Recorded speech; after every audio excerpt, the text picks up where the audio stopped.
Hi everyone and welcome back to another video. So if you want to fix mistakes, clean up notes or refine your writing in Goodnotes, the eraser tool helps you quickly remove anything you don't need. Okay, so in this guide I will show you step by step how to use the eraser in Goodnotes in 2026 quickly and precisely. Okay, so first thing first you have to do is select the eraser tool. Okay, so open your notebook or PDF, tap the eraser icon in the toolbar. Okay, so you have here many options. Okay, tap this and then choose the eraser. So the eraser,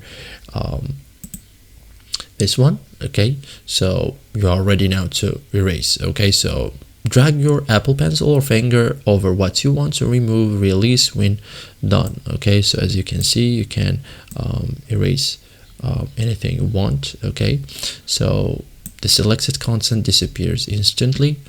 Choose eraser mode, so tap the eraser tool again to see options. So you have here many options. We have stroke eraser, which deletes entire stroke at once. We have partial eraser, okay, erases only touched part, and we have precision eraser, which is more control for small details. Okay, so pick based on what you are editing.